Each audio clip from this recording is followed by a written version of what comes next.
Everyone, কেমন আছো তোমরা সবাই? আজকে শেয়ার করছি বিয়ে বাড়ির একটা ব্লগ। প্রথমেই বাড়ি থেকে বেরিয়ে সোজা চলে এলাম বিয়ে বাড়িতে। বিয়ে বাড়িতে ঢুকতেই দেখলাম নাচানাচি শুরু হয়ে গেছে। ডেকোরেশনগুলো দেখছিলাম।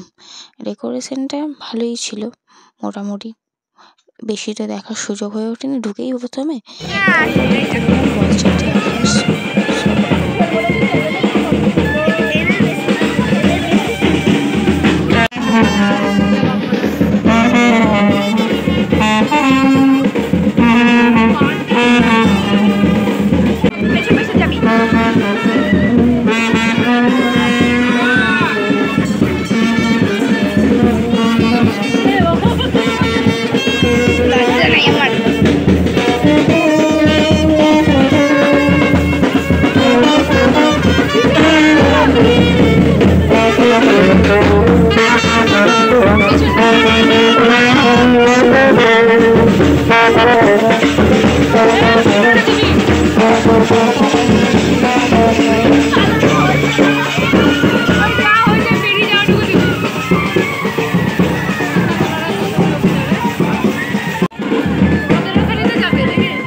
বরযাত্রী আসার পর আমরা আবার বিয়েবাড়ির ভেতরে চলে এলাম।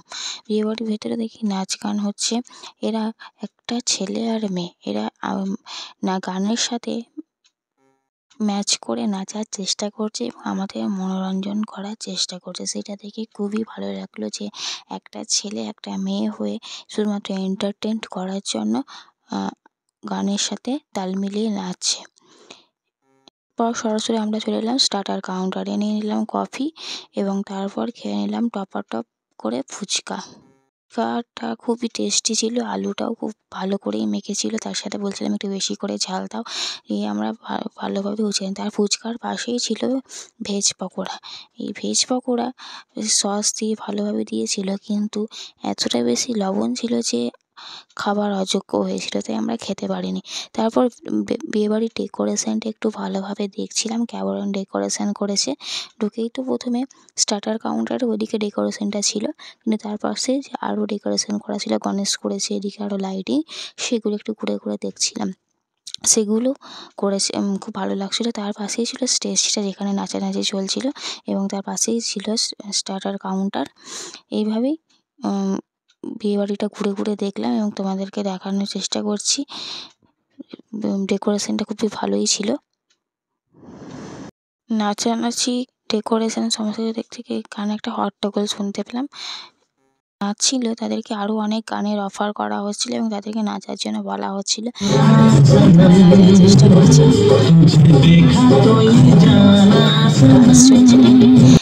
ছেলেটা শাহরুখ খানের পোজ দিচ্ছিল। তারপর আরও কিছু ভালোভাবে এদিকে ডেকোরেশনগুলো দেখে আমরা কফি, ফুচকা এগুলো একটু হজম করার জন্য আমরা একটু ভালোভাবেই নাচ, ডেকোরেশন এগুলো সব দেখছিলাম। ডেকোরেশন, নাচ দেখার পর খুবই ভালো লাগছিল এবং নাচটা খুবই ভালোভাবে তারা ট্রাই করছিল মনোরঞ্জন করার জন্য। সেটা অনেকক্ষণ দাঁড়িয়ে দাঁড়িয়ে দেখার পর আমরা এরপর সরাসরি আবার চলে গেলাম স্টার্টার কাউন্টারে। সেখানে আরও কিছু ছিল, সেগুলো খাওয়ার জন্য বা স্টার্টার শেষ করার জন্য। নাচটা এতটাই ভালো লাগছিলো, কিন্তু এরা চেষ্টা করছে এবং গানের অফার যারা করেছে তাদেরকে ফেরায়নি, সেগুলো দেখে খুবই ভালো লাগছিল।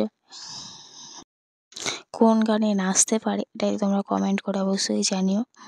অনেক গানে নাচছিল, সনম তেরি কসম, মেরে মেহবুব, মেরে সনম, আজকে পার্টি, মেরি তরফ সে, সব গানে নাচছিল, ভালোভাবে প্রেজেন্টেশন দেওয়ার চেষ্টাও করছিল। এরপরে আমরা চলে গেলাম আরেকবার স্টার্টার কাউন্টারে। সেখানে ছিল দই বড়া। দই বড়াটা আমরা ট্রাই করিনি। দই বড়ার পাশেই ছিল ঘুগনি, যেটা আজকে বিয়েবাড়ির স্টার্টারের মেনু হিসেবে খুবই টেস্টি এবং বেস্ট আইটেম ছিল। সেটা ট্রাই করলাম এবং সত্যিই ঘুগনিটা খুব অসাধারণ ছিল এবং টেস্টও জাস্ট দোকানের থেকেও আরও বেশি ভালো ছিল। সাথে পেঁয়াজ কুচি ছিল। তারপর একটু নাচানাচি দেখার পর আমরা সরাসরি চলে গেলাম মেন কোর্সে। প্রথমে দিয়েছিল মিনারেল ওয়াটার।